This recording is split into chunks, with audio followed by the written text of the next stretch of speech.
क्या आपको अपने परदादा जी की ऐसी कोई इन्वेस्टमेंट याद है जिसका विड्रॉल आज भी आप हर महीने कर रहे हैं? नहीं ना, शायद, मे बी, कह नहीं सकते। लेकिन अगर मैं ऐसा कहूं कि इस वीडियो में मैं आपको एक ऐसा इन्वेस्टमेंट बताने वाला हूं जिसका विड्रॉल आपके पोते परपोते पर जितने पर लगाने हैं उतने पोते विड्रॉल करते रहेंगे, वो भी हर महीने, तो कैसा रहेगा? नमस्कार सभी को अभिनंदन है। मेरा नाम है डॉक्टर विनय प्रकाश तिवारी और मैं बेसिकली वाराणसी उत्तर प्रदेश से हूं। तो हमारे चैनल इन्वेस्टिंग रेडी में आपका स्वागत है। वीडियो देखना है, पूरा देखना है, लेकिन उससे पहले इन्वेस्टिंग रेडी चैनल को सब्सक्राइब कर लीजिए, बेल आइकॉन प्रेस कर दीजिए और साथ में वीडियो को लाइक करके अपने वैल्यूएबल कमेंट्स लिखना बिल्कुल मत भूलिएगा। तो हम लोग आज बात करने वाले हैं इन्वेस्टमेंट की एक ऐसी स्कीम के बारे में। स्कीम शब्द ही थोड़ा फिशी लगता है ना, तो स्कीम ऐसा कि मेरा नहीं है भैया, ये स्कीम आप अपने बैंक के किसी भी ब्रांच पे जाकर के, अपने नियरेस्ट बैंक पे जाकर के आप इसको अप्लाई कर सकते हैं। तो एक ऐसी स्कीम के बारे में बात करने वाले हैं जो स्कीम में आप 1 साल तक पैसा इन्वेस्ट करेंगे, सिर्फ 1 साल, 12 महीने तक, और 1 साल तक पैसा इन्वेस्ट करने के बाद आप तो क्या, आपकी आने वाली पीढ़ियां भी हर महीने पैसे का रिटर्न लेती रहेंगी, यानी कि हर महीने पेंशन विड्रॉ करती रहेंगी। कैसा है ये भाई? ये क्या बातें कर रहा हूं मैं। लेकिन सबसे पहले मैं बता दूं, ये हाई रिटर्न वाली स्कीम नहीं है। ये यहां पर आपको एग्रेसिव रिटर्न्स नहीं मिलेंगे, यहां पर आपको मिलेगी रेगुलर इनकम। आप इसको अपने हिसाब से अमेंडमेंट भी कर सकते हैं। तो क्या है पूरा मुद्दा, समझने की कोशिश करते हैं। देखिए, हम लोग क्या करते हैं, इन्वेस्टमेंट करने वाले लोग, इन्वेस्टर्स कई तरीके के होते हैं। एग्रेसिव होते हैं, मॉडरेट होते हैं, और कुछ ऐसे जो डिफेंसिव सोच रखने वाले होते हैं। डिफेंसिव सोच रखने वाले इन्वेस्टर्स कैसा सोचते हैं कि मेरा पैसा जो मैं इन्वेस्ट कर रहा हूं, पहली बात तो वह पैसा सेफ रहना चाहिए, डूबना नहीं चाहिए, भले मुझे कोई रिटर्न मिले ना मिले। अगर थोड़ा रिटर्न मिल जाता है तो बहुत अच्छी बात है। इसलिए वो बैंक में फिक्स डिपॉजिट्स करके रखते हैं, रिकरिंग डिपॉजिट्स करते हैं, और या फिर पोस्ट ऑफिस में फिक्स डिपॉजिट करते हैं। ऐसे ही किसी इंस्ट्रूमेंट में इन्वेस्ट करते हैं। तो ऐसे ही एक इंस्ट्रूमेंट के बारे में मैं आपको बताने वाला हूं जो कि आपको आपके आसपास के बैंक्स में मिल जाएगा। क्या है वो, चलिए समझने की कोशिश करते हैं।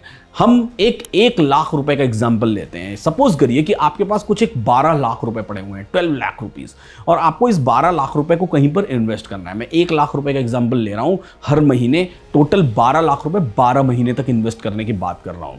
इसको इन्वेस्टमेंट किस तरीके से करना है, इस 12 लाख रुपए को या तो आप एक साथ फिक्स डिपॉजिट कर सकते हैं या फिर हर महीने फिक्स डिपॉजिट कर सकते हैं। फिक्स डिपॉजिट तो बड़ी नॉर्मल सी बात है, कोई भी कर सकता है, 6-7% का रिटर्न मिलता है। नहीं, इस फिक्स डिपॉजिट को हम सिस्टमेटिक करेंगे जिससे कि हम सिस्टमेटिक विड्रॉल कर पाए, और इस फिक्स डिपॉजिट से हम जीवन भर खुद भी अर्न करेंगे, हमारे बाद हमारा बच्चा या हमारी फैमिली, उनके बाद उनकी आने वाली पीढ़ी, और फिर पीढ़ियां विड्रॉल करते रहेंगी। यानी कि ये वो सोने की मुर्गी होगी जो हर महीने आपको अंडा देगी और तब तक देती रहेगी जब तक आप इस मुर्गी का पेट ना चीर दे। जी हां, तो कैसे करना है इसको?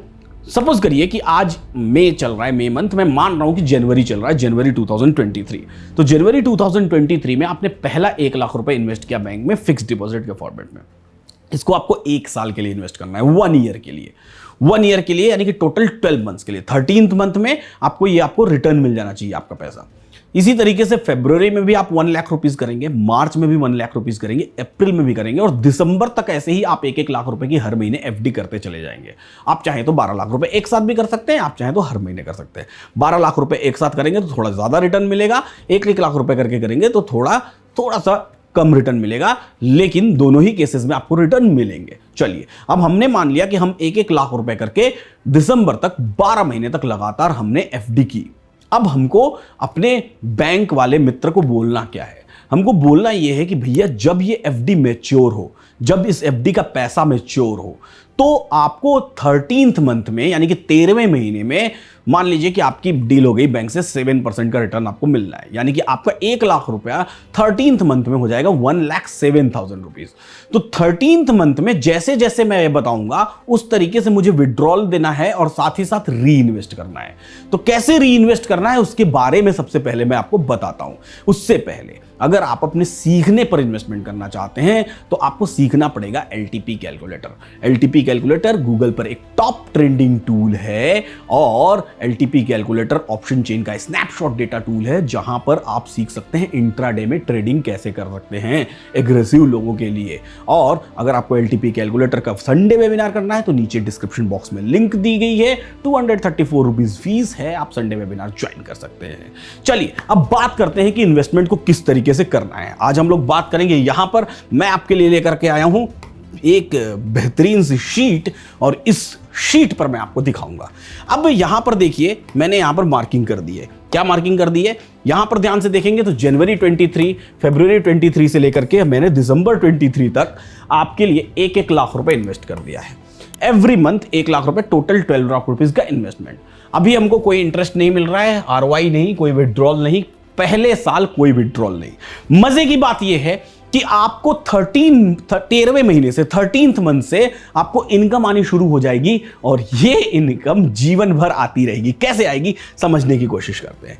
जब आप 13th मंथ में जाएंगे तो मैंने जो कैलकुलेशन की है, इस कैलकुलेशन को आप अपने तरीके से भी कर सकते हैं। मैं तरीका आपको बता रहा हूं। मैंने जो कैलकुलेशन किया है 13वें महीने से, चूंकि अभी हम पहली बार इन्वेस्ट कर रहे हैं, पहले ही साल इन्वेस्ट कर रहे हैं, तो यानी कि हमारी अर्निंग कैपेसिटी है, तो इसको मद्देनजर रखते हुए मैं ये समझता हूं कि शुरुआत में हमको बहुत ज्यादा कुछ विड्रॉल की जरूरत नहीं है, लेकिन फिर भी हमको करना क्या है, जो हमारा 7% का रिटर्न आ रहा है, यानी कि 7,000 रुपीज मुझे 13th मंथ में मिलेंगे, तो 13th मंथ में इस 7,000 रुपीज का 50% यानी कि 3,500 रुपीज मैं री इन्वेस्ट कर दूंगा और 13th मंथ में मेरा इन्वेस्टमेंट होएगा कितना, यानी कि जनवरी 2024 में मेरा इन्वेस्टमेंट होएगा 1,03,500 रुपीज और विड्रॉल में 3,500 रुपीज कर लूंगा, यानी कि मेरी पेंशन आनी शुरू हो गई। 3,500 रुपीज पेंशन आनी शुरू हो गई और ये मेरा इन्वेस्टमेंट री इन्वेस्ट हो गया 1,03,500 रुपीज के फॉर्मेट में। इस तरीके से अगर आप बात करें जनवरी से लेकर के दिसंबर 2024 तक, तो हर महीने अब मेरा जो प्रिंसिपल इन्वेस्ट हो रहा है वो 1,03,500 का हो रहा है और जो मैं रिटर्न कमा रहा हूं वो एवरी मंथ मुझे 3,500 रुपीज की पेंशन मिल रही है मेरे बैंक से। अब आगे क्या, आगे जैसे जैसे नेक्स्ट ईयर आएगा यानी कि 2025 आएगा, तो 2025 में आप देखेंगे तो अभी मैं वापस से कितना यहां पे री इन्वेस्ट कर रहा हूं, 50% of my total monthly interest. अब यहां पर मेरी पेंशन बढ़ के 3,500 से कितनी हो गई, 3,622 रुपीज हो गई मार्च 2025, अप्रैल 2025, यानी कि पूरे 2025 में। 2026 में जब मैं पहुंचूंगा तो मेरी पेंशन बढ़ के अब 3,700 रुपीज हो गई और मैं इन्वेस्टमेंट अभी भी री इन्वेस्ट 50% ही कर रहा हूं। मैं ये मान के चल रहा हूं कि अभी हम अर्निंग मेंबर हैं अपनी फैमिली के। आप चाहें तो इसको कम कर सकते हैं तो कम हो जाएगा, आप चाहें तो पूरा पैसा री इन्वेस्ट कर सकते हैं तो ये और बढ़ जाएगा रिटर्न, वो टोटली आपके ऊपर डिपेंड करेगा। अब आगे चलते हैं हम लोग। 2027 में मेरी पेंशन बढ़ के 3,800 रुपीज हो गई। अब जैसे ही 2027 आया, ऑलमोस्ट लगभग मैंने 23, 24, 25, 26, 27 5 साल इन्वेस्ट कर लिया। अब मैं जैसे ही 2028 में आऊंगा, मैं अपनी पेंशन को थोड़ी सी इंक्रीज करने की कोशिश करूंगा, यानी कि जो विड्रॉल मैं 50% कर रहा था उस विड्रॉल को अब मैं 60% कर दूंगा और री इन्वेस्ट सिर्फ 40% करूंगा, क्योंकि मेरी जरूरतें हो सकता है कि बढ़ेंगी। तो इस हिसाब से अब मुझे 4,800 रुपीज की पेंशन आनी शुरू हो गई जनवरी 2028 से। और जो मैंने 1 लाख रुपीज इन्वेस्ट किया था ना एवरी मंथ, यानी कि टोटल 12 लाख रुपीज, वो बढ़ के अब री इन्वेस्ट हो रहा है 1,17,965 रुपीज, यानी कि यहां भी बढ़ोतरी हो गई है और यहां भी बढ़ोतरी हो गई, दोनों जगह।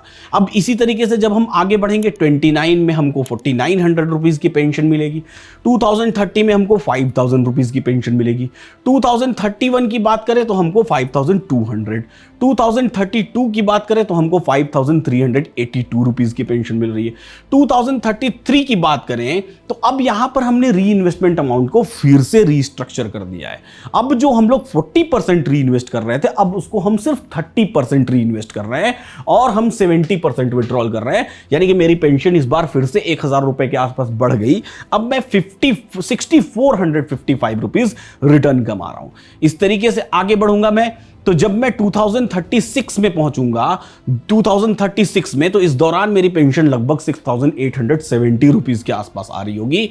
और जो मैं इन्वेस्टमेंट कर रहा हूं, री इन्वेस्ट, वो 30% ऑफ द इंटरेस्ट रेट को री इन्वेस्ट कर दे रहा हूं। आगे बढ़ने पर 2037 में मैं पहुंचूं, तो 2037 में भी मैं 30% ही री इन्वेस्ट कर रहा हूं। अब जैसे ही 2038 आया, यानी कि लगभग 15th ईयर, 15वां साल, आप जनरली कोई इंश्योरेंस वगैरह भी करते हैं तो 15-15 साल के लिए वो बोलते हैं कि इतना % रिटर्न मिलने लगेगा, ऐसा होने लगेगा। 15th ईयर में मैंने री इन्वेस्टमेंट को कर दिया 20%। अब ये 20% मिनिमम है मेरे हिसाब से, इतना मुझे करना चाहिए क्योंकि इसमें बहुत सारे रिस्क रहेंगे। रिस्क कौन सा रहेगा उसके बारे में हम लोग आगे बात करेंगे कि क्या रिस्क हो सकता है इस इन्वेस्टमेंट में, वो रिस्क रहेंगे। तो यहां पर मेरी पेंशन 8,185 रुपीज आनी शुरू हो गई और एवरी मंथ जो मेरा इन्वेस्टमेंट था, जो मैंने 1 लाख रुपीज का किया हुआ था, वो 1,48,000 रुपीज पहुंच गया। यानी कि मैं विड्रॉल्स भी करते चले जा रहा हूं हर महीने, मुझे पैसा भी मिल रहा है और मेरा पैसा वहां इंक्रीज भी हो रहा है। दोनों चीजें एक साथ हो रही हैं। ऐसे करके मैं आगे बढ़ता चला जाऊंगा और जब मैं 2043 में पहुंचूंगा, means after 20 years of the investment, 12 lakh रुपए मैंने 20 साल पहले इन्वेस्ट किए थे। या हो सकता है मेरी अगली पीढ़ी बोले कि हमारे पिताजी ने किया था, पता नहीं हम रहे ना रहे। उस समय में उनका जो वो इन्वेस्टमेंट रहेगा 1,58,000 पहुंच चुका है, यानी कि, और दूसरी तरफ यहां पर उनको 8,774 रुपीज पर मंथ आ भी रहे हैं। एवरी मंथ वो विदड्रॉ कर रहे हैं। क्या बढ़िया बात है। आगे बढ़े 2043 से 2053 में हम लोग पहुंच जाते हैं, यानी कि और 10 साल बाद, यानी कि लगभग 30 years of the investment. 30 years के बाद जो पेंशन है वो 10,083 रुपीज की आ रही है। क्या बात है, बहुत बढ़िया। और जो हमारा जो इन्वेस्टमेंट है वो एवरी मंथ 1,82,000 रुपीज के आसपास री इन्वेस्ट कर रहे हैं हम। बहुत जबरदस्त बात है और ये ऐसे ही चलता रहेगा। इसको मैंने कैलकुलेट किया है टिल द ईयर 2063, 64, 65, 66, 65, 2065 तक। अगर मैं 2065 की बात करूं, यानी कि अगर आज आपकी उम्र 25 साल है, तो जब आप 25 साल से यहां से 42 ईयर्स बीत चुके रहेंगे, यानी कि जब आप लगभग 67 ईयर्स के होंगे, 67 साल के, उस दौरान आपको लगभग 12,000 रुपीज की पेंशन आ रही होगी। उस दौरान आपका ये पैसा बढ़ के लगभग 2,21,000 हो चुका रहेगा और हर महीने ये री इन्वेस्ट होता रहेगा और इसी रेट से धीरे धीरे बढ़ता रहेगा। और साथ में टोटल अब तक जो आप 12 लाख रुपए आपने इन्वेस्ट किया था, उस 12 लाख रुपए के इन्वेस्टमेंट से अब तक आपने 59 लाख रुपीज लगभग अर्न कर लिया है। और आपका वो 12 लाख रुपए ऐसे कैसा ही है, 59 लाख रुपीज अर्न कर लिया। कैसे अर्न किया है मैं दिखाता हूं। टोटल जो विड्रॉल आपने किया है वो अभी तक आपने 45,17,879 रुपीज का विड्रॉल किया है। टोटल जो अमाउंट आपने री इन्वेस्ट कर दिया वो 14,61,800 रुपीज री इन्वेस्ट कर दिया आपने। तो यानी कि री इन्वेस्ट प्लस विड्रॉल दोनों को अगर मिला लिया जाए तो टोटल आपने 59 लाख रुपीज 59,79,680 रुपीज कमाए हैं। और जो आपका इन्वेस्टमेंट अभी जो दिखाई दे रहा है टोटल, जैसे आपने 1 लाख रुपीज के हिसाब से 12 लाख रुपीज इन्वेस्ट किया था, वो इन्वेस्टमेंट बढ़ के अब 26,61,800 रुपीज हो गया है। और ये सिलसिला आगे ऐसे ही चलता रहेगा, चलता रहेगा, चलता रहेगा। आप रहें या ना रहें, आपका जो नॉमिनी रहेगा, उस नॉमिनी के बाद वो नॉमिनी जिस नॉमिनी को सेट करेगा वो, और ये सभी लोगों के मींस आपकी पीढ़ी दर पीढ़ी ये इन्वेस्टमेंट चलता रहेगा। अब समस्या क्या है यहां पर? समस्या है यहां पर रिस्क क्या है? यहां पर रिस्क होता है सिर्फ और सिर्फ एक, क्योंकि ये सेफ इन्वेस्टमेंट है, इसलिए यहां पर रिटर्न्स में भी कि अगर आप सोचें तो हो सकता है कि आपके एग्रेसिव नजरिए से देखेंगे तो हो सकता है थोड़ा कम लगे, सेफ नजरिए से देखेंगे तो आपको बड़ी बेहतरीन स्कीम लगेगी, बड़ी जबरदस्त चीज लगेगी। आप अपने किसी भी बैंक में जाके ये कर सकते हैं। ये री इन्वेस्टमेंट हम लोग क्यों कर रहे हैं? री इन्वेस्टमेंट हम लोग कर रहे हैं ताकि हम भी इन्फ्लेशन को काट सके, महंगाई को काट सके। वो गाना सुना है ना, सखी सैया तो खूब ही कमात है, महंगाई डायन खाए जाते हैं, उसको काटने के लिए।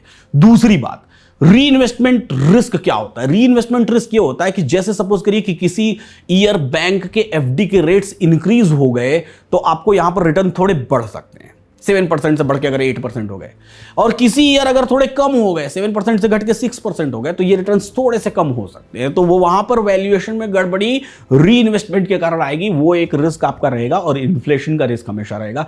और तीसरा जो रिस्क रहेगा वो रहेगा कि अगर कहीं वो बैंक ही बंद हो गया, करप्ट हो गया, कुछ ऐसा हो गया, तो ऐसे केस में भी आपको कितना पैसा आपका मिल पाएगा, कितना नहीं मिल पाएगा, वो टोटली डिपेंड करेगा उस वक्त पे, उस समय की सरकार पे, उस समय के बैंकिंग के मैनेजमेंट पे। लेकिन अगर आप एफडी कर रहे हैं बैंक में, तो उसको सिस्टमेटिक अगर आप करें तो आप फिक्स डिपॉजिट करेंगे और आपकी आने वाली कई सारी पीढ़ियां कमाएंगे। तो कैसा लगा आपको ये वीडियो और कैसा लगा आपको ये पूरा का पूरा कैलकुलेशन, जरूर कमेंट बॉक्स में बताइएगा। साथ में अगर आपको ये एक्सेल शीट चाहिए तो कमेंट बॉक्स में लिंक दी हुई है, उस लिंक से आप एक्सेल शीट डाउनलोड कर सकते हैं। इस वीडियो पर अपने वैल्यूएबल कमेंट्स करना बिल्कुल ना भूलें, वीडियो को शेयर करना बिल्कुल ना भूलें अपने खास करके ऐसे लोगों के साथ जो लोग फिक्स डिपॉजिट्स में बिलीव रखते हैं, जो लोग सेफ रिटर्न्स में बिलीव रखते हैं, उनके साथ शेयर करना बिल्कुल ना भूलें, बेहद जरूरी है। साथ ही साथ इन्वेस्टिंग डैडी चैनल को सब्सक्राइब कर लीजिए, बेल आइकॉन प्रेस कर दीजिए और साथ ही साथ आप हमें ट्विटर पे फॉलो कर सकते हैं @daddyinvesting। मैं आपको बता दूं, अगर आप एलटीपी कैलकुलेटर सीखना चाहते हैं तो डिस्क्रिप्शन बॉक्स में लिंक दी हुई है, हमारा संडे वेबिनार फटाफट ज्वाइन करिए। 234 रुपीज फीस है, जहां हम सीखेंगे ऑप्शन चेन को देखकर इंट्राडे में निफ्टी, बैंक निफ्टी और स्टॉक्स में कैसे ट्रेड लेते हैं। तो जिनको एग्रेसिव रिटर्न कमाना है, जिनको एग्रेशन के साथ मार्केट में रिटर्न सीखना है, वो जाए एलटीपी कैलकुलेटर ज्वाइन करें। जिनको सेफ रिटर्न कमाना है वो फिक्स डिपॉजिट करें। तो ऐसे ही सीखते रहिए, मुस्कुराते रहिए और जीवन का आनंद लेते रहिए। फिर मिलेंगे अगले वीडियो में। सभी को जय हिंद।